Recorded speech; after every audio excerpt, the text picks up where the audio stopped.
माँ कौशल्या की दासी ने कहा, मंथरा, रामम दशरथ हो राजा यऊ राज्यभिषेक्ष्यति। कल प्रातः काल के पुष्य नक्षत्र में महाराज श्री राम को राजा बनाने वाले। इतना सुनना था कि मंथरा के हृदय में दाह उत्पन्न हुआ। भागी भागी महारानी कैकेयी के कक्ष में आई। उत्तिष्ठ मूढ़े किम शेषे भयम त्वाम अभिवर्तते। अरे मूढ़े तू सो रही है, अरे मूर्खे तू सो रही है, उठ। जो सोता है उसके भाग्य भी सोते हैं, तभी तो तेरे भाग्य सो रहे हैं। अब महाराज बिगड़ पड़ी कैकेयी पर। महारानी कैकेयी उठकर बैठ गई और धीरे से पूछा, क्यों री मंथरा, फिर मेरे लखन ने दो चार मुक्का लगाया है क्या? अच्छा, ये मंथरा राम जी का विरोध करते घूमती और कोई सुने तो चुपचाप छोड़ दे, लेकिन लखन भैया सुनते तो बिना दो चार मुक्के का प्रसाद दिए बिना कभी नहीं छोड़ते थे। महारानी कैकेयी को लगा कि आज भी प्रसाद मिला क्या? मंथरा ने कहा, मुझे मार पड़ती है, तुझे बड़ा मजा आता है कैकेयी, बड़ा हंसती हो तुम ना। आज मार मुझे नहीं, आज मार तुझे पड़ी है। इतना कहकर मंथरा गंभीर हो गई। इसके पहले इतनी गंभीर मंथरा कभी नहीं होती थी। हंसती रहती थी महारानी, कुछ भी बोले। तब महारानी कैकेयी घबरा गई मंथरा की गंभीरता देखकर। महारानी कैकेयी ने पूछा, मंथरा सच बता, अयोध्या में सब कुशल तो है? मेरा राम कुशल तो है, महाराज कुशल से तो है, मेरा भरत कुशल से तो है, अयोध्या में सब कुशल से तो है। मंथरा ने कहा, राम को छोड़कर के और कुशलता है भी किसकी? महारानी कैकेयी ने कहा कि मंथरा, मैं समझ नहीं पा रही हूं तू कहना क्या चाहती है। कहा, नहीं समझ पा रही हूं तो अब ध्यान से सुनो। अयोध्या में एक बहुत बड़ा षड्यंत्र चल रहा है। ये तैयारी एक पखवाड़े से चल रही है। कल प्रातः काल के पुष्य नक्षत्र में कौशल्या पुत्र राम को महाराज राजा बनाने वाले हैं। स्वपुषेन जित क्रोधम यौ राज्य न चानघम। इतना सुनना था कि महारानी कैकेयी उछल करके बैठ गई, पलंग से नीचे आ गई, गले का सबसे कीमती हार निकालकर मंथरा के गले में डाल दिया। कहा, देख मंथरा, वैसे तू हमेशा झूठ बोलती है, तेरी बात पे जल्दी विश्वास नहीं होता, लेकिन तू झूठ मूठ का भी बोली हो ना। तू बोली है ना कि मेरे राम को राजा बनाने वाले हैं, तो मैंने तुझे एक कीमती हार दे दिया। यदि सच में तेरी बात सच निकली मंथरा, तो तू जो मांगेगी ना, मैं खजाना खोलकर लुटा दूंगी तेरे ऊपर। मंथरा सोचने लगी और कहने लगी, दुनिया की हर मां अपने बेटे की उन्नति सुनकर खुश होती है। तू कैसी मां है कैकेयी जो अपने सौत के बेटे की उन्नति सुनकर खुश हो रही है? महारानी कैकेयी ने कहा, अरे घर फोड़ी, आज के बाद ऐसा बोली तो तेरी जीभ निकलवा लूंगी। कभी मत कहना कि राम मेरे सौत का बेटा है। राम मेरा बेटा, मेरा बेटा। और सुन, हाँ ये सच है कि राम कौशल्या के कोख से जन्म लिया है, लेकिन उससे भी ज्यादा सच ये है कि राम उस कौशल्या से ज्यादा प्रेम मुझसे करता है। मंथरा ने पूछा, तुझे कैसे पता? बड़ी मुंहलगी दासी है, ये भी तो मूढ़ मूर्ख बहुत कुछ कर रही है कैकेयी को। इतनी मुंहलगी दासी है, ऐसे बातचीत हो रही है दोनों में। तुझे कैसे पता कैकेयी कि राम कौशल्या से अधिक तुमसे प्रेम करते हैं? महारानी कैकेयी ने कहा, मैंने राम के प्रेम की परीक्षा लेकर देखी और मैं रोज विधाता से यही प्रार्थना करती हूं कि हे विधाता, यदि अगला जन्म मुझे स्त्री के घर में मिले तो मेरे कोख से राम पैदा हो और पुत्र वधू के रूप में मुझे सीता प्राप्त हो। महारानी कैकेयी ने कहा, मंथरा, मैंने राम के प्रेम की परीक्षा लेकर देखी है। किसी बालक के प्रेम की परीक्षा माताएं कैसे लेती हैं? एक सत्योपाख्यान की कथा है। महाराज श्री दशरथ को किसी ने बहुत सुस्वादु लड्डू दिया, उन्होंने अपने प्रिय पुत्र राम को दे दिया। श्री राम छोटे हैं, लेकर आ रहे थे, तीनों माताएं रास्ते में खड़ी हो गई। महारानी कैकेयी मंथरा को सुना रही है, मंथरा, कौशल्या दीदी ने कहा, राघव यह मोदक यह लड्डू मुझे दे दो। राम ने नहीं दिया। सुमित्रा ने कहा, यह लड्डू मुझे दे दो राघव। श्री राम ने उनके हाथ पर नहीं दिया। मैंने कहा, मेरे लाल यह लड्डू तू मुझे दे दे, और मेरा राम दौड़ कर आया और मेरे हाथ पर उस लड्डू को रख दिया। मैंने राम के प्रेम की परीक्षा ली है। कि राम सबसे अधिक प्रेम मुझसे करता है। मुंह पर करहि स्नेह विषेखी, मैं करी प्रीति परीक्षा देखी। और मैं रोज ब्रह्मा से प्रार्थना करती हूँ, अरे विधाता जो विधि जन्म दे करी छोहू, हो ही राम सिय पूत बतो। महारानी कैकेयी ने जब यह दो बातें कही तो मंथरा ने महारानी कैकेयी के दो कमजोरियों को पकड़ लिया। मंथरा बहुत तेज है महाराज, बहुत तेज है, बड़ा ज्ञान है इसको कूटनीति का। इसने दो कमजोरियों को पकड़ लिया। महारानी कैकेयी ने राम के प्रेम की परीक्षा ली है। इसका मतलब परीक्षा उसकी ली जाती है जिसकी योग्यता पर संदेह हो। राम के प्रेम पर संदेह रहा होगा तभी तो परीक्षा ली है। तो कोई जरूरी नहीं कि एक परीक्षार्थी हर परीक्षा में। कमजोरी क्या पकड़ ली? कहा कैकेयी के मन में एक अधूरापन है कि काश राम मेरे कोख से जन्म लिया होता। तभी तो कहती है, हे ब्रह्मा अगला जन्म स्त्री का देना तो मेरे कोख से राम जन्म ले। इसका मतलब जो कैकेयी के कोख से जन्म लेने वाला बालक है उसके प्रति कैकेयी की ममता है, बस उसी ममता को हमें उभार देना है। ये दो कमजोरियों को पकड़ लिया। पहली कमजोरी पर प्रहार करते हुए मंथरा ने कहा, महारानी आप कहते हो मैंने राम के प्रेम की परीक्षा लेकर देखी है, तो देखो सूर्य और कमल का प्रेम बड़ा प्रसिद्ध है। सूर्य जब उदित होता है तो कमल को खिला देता है, और कमल भी सूर्य से इतना प्रेम करता है कि सूर्य अस्त हो जाए तो कमल भी अपने को बंद कर लेता है, खिला नहीं रहता, इतना प्रेम। लेकिन ये दोनों में प्रेम तभी तक चलता है जब तक कमल की नाल किसी सरोवर के जल में हो। सरोवर का जल सूख जाए तो जो सूर्य रोज कमल को विकसित करता था, खिलाता था, वही सूर्य कमल को जला करके राख भी कर देता है। राम रूपी सूर्य का कैकेयी रूपी कमल से प्रेम तभी तक है जब तक राज सत्ता के सरोवर तक महारानी कैकेयी रूपी कमल की पहुंच है। जिस दिन अयोध्या का राज सत्ता रूपी सरोवर राम को मिल गया, उसी दिन राम रूपी सूर्य कैकेयी रूपी कमल को जला करके राख कर देगा। मानस का एक उदाहरण, बिनु जल जारी करई सोई छारा, वही सूर्य कमल को जलाकर खाक कर देता है। और कैकेयी, तुमने कभी सोचा कि तुमने अपनी कोख से जिस बालक को जन्म दिया है उसका क्या होगा? कौशल्या के कोख से जन्म लेने वाले राम के लिए तो बहुत कुछ सोचा, लेकिन तुमने जिस भरत को कोख से जन्म दिया है, क्या वह बालक अभागा बनकर रहेगा? अब देखिए, संवाद तो बहुत है, मैं बहुत संक्षेप में कथा आज सुनाऊंगा। किसी की बुद्धि कैसे परिवर्तित की जाती है आप सीखें। जिनको राजनीति और कूटनीति का ज्ञान हो ठीक ठीक जानते हैं। किसी की बुद्धि बहुत अच्छी हो, बहुत सात्विक हो, उसकी बुद्धि को बदलनी हो, उसकी बुद्धि को खराब करनी हो, उसकी बुद्धि को बिगाड़नी हो, तो उसे मांस खिलाओ और शराब पिलाओ। पहला तो एक यह उपाय है। किसी की बुद्धि खराब कर रही हो तो मांस खिला के शराब पिला दो। रावण ने कुंभकर्ण को जगाया तो कुंभकर्ण लगा उपदेश देने, जगदम्बा हरियान सठ अब चाहस कल्याण, जगत जननी जगदम्बा का हरण करके ले आए हो, अब कल्याण चाहते हो। रावण ने कहा लड़ने के लिए जगाया तो उपदेश दे रहा है, और इसकी बुद्धि इतनी अच्छी है महाराज, ये सोता रहता है प्रपंच में नहीं है, इसकी बुद्धि अच्छी है।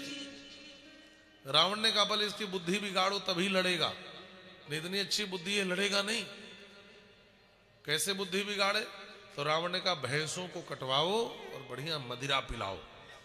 और गोस्वामी तुलसीदास जी लिखते हैं, महिष खाई करी मदिरा पाना, गर्जा वज्राघात समाना। और जब भैंसों को खा लिया और शराब पिया, रावण ने पूछा किसकी ओर से लड़ोगे? तो कहा आपकी ओर से लड़ूंगा। राम कौन है? तो हम नहीं कह रहा है कि ब्रह्म है, अब कह रहा है राम मेरा शत्रु है, जा रहा हूं भाई लड़ने। और योद्धा तो सेना लेकर जाते थे, लेकिन ये तो अकेले चल दिया। कुंभकर्ण दुर्मद रण रंगा, चला दुर्ग तजी सेन न संगा। बुद्धि खराब कर दिया रावण ने तुरंत। तो जिसकी बुद्धि बहुत अच्छी हो, सात्विक हो, सद्बुद्धि हो, उसको बिगाड़नी हो तो मांस खिला के शराब पिला दो, अच्छे से अच्छे व्यक्ति की बुद्धि बिगड़ जाएगी। और दूसरा कहा उसको कल्पित भय दिखाओ, कल्पित भय, उसको एक काल्पनिक भविष्य गढ़कर उसमें भय पैदा करके बताओ कि तुम्हारे जीवन में ऐसा होगा। व्यक्ति इतना डर जाएगा कि उसकी बुद्धि बदल जाएगी। मंथरा ने यही किया, भय दिखाया। तुम्हारा क्या होगा, तुम्हें दासी बनना पड़ेगा। जो सुत सहित करो सेवकाई, तो घर रहो न आन उपाई। कई मैया ने धीरे से पूछा, तब हम कहां रहेंगे? मंथरा ने कहा, हम लोगों के लिए सर्वेंट क्वार्टर्स बने हैं ना, एक तुम्हें भी मिल जाएगा। हाँ, जो रानी बन के घूम रही हो, ये सब छीन लिया जाएगा। तस्याह प्रेस्या भविष्यति, प्रेष्या मने तुम्हें राम की नौकरानी बना के रखा जाएगा। लेकिन फिर भी तू जिंदा रहेगी कैकेयी। लेकिन जिस बेटे को तुमने अपनी कोख से जन्म दिया है, जरा उसके लिए सोच, उसके लिए क्या होगा? कहा उसके लिए ध्रुवम तो भरतम राम प्राप्य राज्यमकंटकम देशांतरम नाययिता लोकांतरम मथापि वा। अपने राज्य को अकंटक निष्कंटक करने के लिए राम दो ही काम करेंगे। तुम्हारे बेटे भरत को देश निकाला दे देंगे, लेकिन इसकी संभावना कम है। लोकांतरम मथापि वा, देश से निकालेंगे कम संभावना है, इस दुनिया से ही निकाल देंगे। लोकांतर माने मार देंगे, दुनिया से उठा देंगे। इसके पहले जितनी बात कही कैकेयी मैया हंसती रहे। रामस्यैव गुणान देवी कैकेयी प्रशंसः। महर्षि वाल्मीकि ने महारानी कैकेयी को यहां देवी कहा। इतना सुनने के बाद भी बुद्धि परिवर्तित नहीं हुई। राम के प्रति जो प्रेम है वो समाप्त नहीं हुआ। लेकिन जब एक कल्पित भय दिखाया कि तुम्हारे भरत का क्या होगा, तब महारानी कैकेयी की बुद्धि भी परिवर्तित हो गई। जब यह मंथरा ने एक भय, ऐसा कभी नहीं हो सकता, राम ऐसे नहीं है, लेकिन मंथरा ने डराया। और किसी की बुद्धि बदलनी हो तो लोग डराते हैं, महाराज ऐसा होगा, तुम्हारे बेटे के साथ ऐसा होगा, ऐसा हो जाएगा, और लोग डर के मारे बड़ा गलत डिसीजन लेते। महारानी कैकेयी ने भी वही किया। महारानी कैकेयी भी दीर्घमुष्णम विनिश्वस्य लगी, जोर जोर से सांस लेने और छोड़ने, और एक ही बात रटने लगी, मैं राम को राजा नहीं बनने दूंगी, मैं राम को राजा नहीं बनने दूंगी। मंथरा ने कहा, लगता है बात समझ गई। मंथरा अभी तक नीचे खड़ी थी, अब बगल में पलंग पर आकर बैठ गई। धीरे से महारानी कैकेयी ने कहा, मंथरे एक बात बता, यहां तो घोषणा हो गई, तैयारी हो गई, कहां वो महाराजा राजा, बड़े बड़े उनके साथ मंत्री, गुरुदेव उनके साथ, और हम केवल दो स्त्रियां एक और। हम यदि कुछ करना भी चाहें तो हम दो अबला स्त्रियां क्या कर सकती हैं? राम का राज्याभिषेक परिवर्तित कैसे हो सकता है? यदि हम चाहें भी कि राम राजा न बने, तो हम दो स्त्रियां मिलकर कर भी क्या सकती हैं? मंथरा ने कहा, वह सब कुछ जो कोई नहीं कर सकता। स्त्री अपने पे आ जाए तो जो कर सकती हो कोई नहीं कर सकता महाराज, खास करके दुष्ट स्त्रियां। मंथरा कहती है, बस मेरी सुनती जाओ, मैं जो कहती हूं वैसा करती जाओ, फिर मैं कहती हूं मैं राम को राजा नहीं बनने दूंगी। हमेशा क्या करें मंथरा, समय केवल एक रात हमारे पास है, कल राम राजा बन जाएंगे। एक रात में हम ऐसा क्या कर सकती हैं? मंथरा ने कहा, बस ध्यान से सुनो, कथा सुनाती हुई याद नहीं रखती। एक बार आपने एक कथा सुनाई थी, एक बैजयंत नाम का पुर था, जहां का राजा था तिमिध्वज। उस राजा तिमिध्वज का युद्ध देवताओं से छिड़ा, और जब भयंकर देवासुर संग्राम होने लगा तो देवता हारने लगे, तो महाराज दशरथ से सहायता मांगी। उस देवासुर संग्राम में भाग लेने के लिए महाराज दशरथ जब जाने लगे तो आप भी साथ गई, आप भी वीरांगना है। उसका एक नाम शंबरासुर भी था। वह राजा तिमिध्वज जब किसी को मारता तो उसकी किसी को मारने की एक शैली थी। पहले अपनी माया से मूर्छित करता, फिर अपहरण करता, फिर गला काट देता। तो युद्ध में ऐसा क्षण आ गया, उस तिमिध्वज राजा ने अपनी माया से महाराज दशरथ को मूर्छित कर दिया। बस अपहरण करके मारना ही बाकी था, लेकिन महारानी आपने अपने युद्ध कौशल के बल से महाराज के प्राण की रक्षा की थी, निकाल लाई वहां से आप। तो महाराज जब स्वस्थ हुए, मूर्छा दूर हुई, तो महाराज आप पर प्रसन्न होकर कहते हैं, महारानी मैं बहुत प्रसन्न हूं, मुझसे तुम 2 वर मांग लो। तो आपने कहा था महाराज अभी नहीं मांगूंगी, मेरा वर थाती के रूप में रहेगा, मैं भविष्य में कभी मांग लूंगी। वो वरदान अभी भी पड़े हैं। उन 2 वरदानों का उपयोग करके कैकेयी अपना मनोरथ तुम सिद्ध कर सकती हो। उन दोनों वरदानों का उपयोग कर लो। तौ च याचस्व भर्तारम भरतस्याभिषेचनम प्रव्राजनम च रामस्य वर्षाणि च 14। 2 वरदान मांगो। कौन कौन? मंथरा ने कहा पहला वरदान मांगो भरतस्याभिषेचनम, भरत का राज्याभिषेक हो उन्हीं सामग्रियों से जिन सामग्रियों को राम के लिए जुटाया गया है। और दूसरा वरदान मांगो प्रव्राजनम तो रामस्य वर्षाणि च 14, 14 वर्ष के लिए राम वन को चले जाए। कैकेयी ने कहा ठीक, ये बात तो यहां तक तो तेरी ठीक है, ये योजना तो ठीक है। मंथरा ने कहा मेरी बात पूरी नहीं हुई, वरदान कहां मांगना है ये भी मुझे को बताना पड़ेगा। यहां रहने से वरदान मिलेगा नहीं, क्योंकि महाराज यहां आएंगे ही नहीं। इसके लिए तुम्हें क्रोधागार में जाना पड़ेगा, तुम्हें कोप भवन में जाना पड़ेगा। पहले राजाओं के है कोप भवन बना होता था। कोप माने क्रोध। जब किसी रानी को क्रोध आता था तो उस भवन में जाकर बैठ जाती थी और महाराज समझ जाते थे कि आज महारानी गुस्से में है। एक जगह कथा चल रही थी तो एक व्यक्ति ने पूछा कि महाराज आजकल अलग महल तो नहीं कोई बना सकता, लेकिन जैसे घर में अलग अलग कमरे होते हैं तो आज भी कोई एक कोप कक्ष क्यों नहीं बनवा देता। कहा देखो पहले के रानियों को जीवन में एक आध बार क्रोध आता था, आज की हर रानी को हर रोज क्रोध आता है, तो अलग से बनवाने की क्या जरूरत। हर भवन ही कोप भवन है, हर घर ही कोप कक्ष है, हर भवन कोप भवन है। तो मंथरा ने कहा क्रोधागारम प्रविश्याथ, क्रोधागार में जाओ और सुनो, ये जो बढ़िया बढ़िया वस्त्र पहनी हो ना, इसको उतारना पड़ेगा, ये आभूषणों को उतारो। इधर से कैकेयी उतारती गई, इधर से मंथरा पहनती गई। मेला कुचेला वस्त्र पहनाया, भूमो मलिनवासिनी, कहा जाओ और जाकर जमीन पर सोना मेला कुचेला वस्त्र पहनकर। और सुनो, आए तो खूब त्रिया चरित्र करना, फिर वर मांगना। अब बताओ कैसे मांगोगी? जैसे ट्रेनिंग दी जाती वैसे ट्रेनिंग दे रही है। पहले वार्म अप कर लो, पूर्वाभ्यास कर लो, कैसे वरदान मांगोगी। तो कैकेयी ने कहा कि आएंगे तो थोड़ी त्रिया चरित्र करूंगी, फिर कहूंगी जो थाती के रूप में मैंने 2 वरदान रखा था मैं वह लेना चाहती हूँ, आपने कहा था देने के लिए, 2 वरदान दो।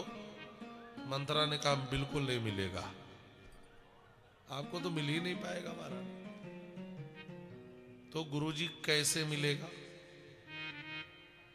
भाई शिष्य तो स्वीकार किया, और गुरु असली रहस्य तभी बताते हैं जब कोई शिष्य तो स्वीकार करे।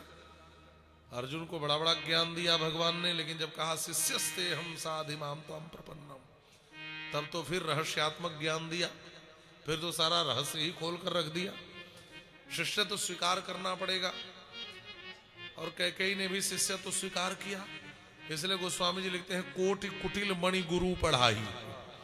इसका विशेषण क्या है? कुटिल मणि। महाराज कोटि कुटिल मणि गुरु है, ऐसी गुरु है ये, पढ़ा रही है। तो कैकेयी ने कहा जब वो आएंगे तो मैं कहूंगी कि पहले आप प्रतिज्ञा करो कि मैं जो मांगूंगी वह दोगे, फिर वरदान मांगूंगी। मंथरा ने कहा फिर भी नहीं मिलेगा। याद करो जब महामुनि विश्वामित्र मांगने आए थे तो उन्होंने भी कहा था कुरुस्वराज शार्दूला भवपत सत्य प्रतिस्रवा, प्रतिज्ञा करो कि मैं जो मांगूंगा उसको दोगे। और प्रतिज्ञा भी किया था महाराज दशरथ ने, लेकिन जब कहा राम को दे दो तो उन्होंने कहा प्राण दे दूंगा लेकिन राम को नहीं दूंगा। सब सुत प्रिय मोहि प्राण की नाई, लेकिन राम देत नहीं बनई गोसाई। महारानी वो प्रतिज्ञा छोड़ देंगे, प्राण दे देंगे, लेकिन राम को कभी वन नहीं भेजेंगे। तब कैकेयी ने कहा गुरुजी आप बताइए कैसे वरदान मांगना है। तब मंथरा ने कहा सुनो, जब पास में आए तो थोड़ी नौटंकी करने के बाद अपनी बात मनवाने से पहले उनसे कहना कि राम की शपथ खाओ कि मैं जो मांगूंगी उसको दोगे। जब राम की शपथ खिला करके मांगोगी ना तब बदल नहीं पाएंगे। पता है क्यों? क्योंकि यदि राम की शपथ खा लेंगे और राम को वन नहीं भेजेंगे तो जिसकी शपथ खाकर वह काम न किया जाए, नुकसान उसका होता है जिसके नाम की शपथ खाई जाती है, उसका अहित होता है जिसके नाम की शपथ खाई जाती है। राम की शपथ खाकर राम को वन नहीं भेजेंगे तो भी अहित राम का होगा, और राम की शपथ खाकर राम को वन भेज देंगे तो भी अहित राम का ही होगा। इस प्रकार से हम भरत के उस अमित्र राम को दुनिया से भी, दुनिया का भी अमित्र बना देंगी। एवं प्रव्राजित शैव रामो अरामो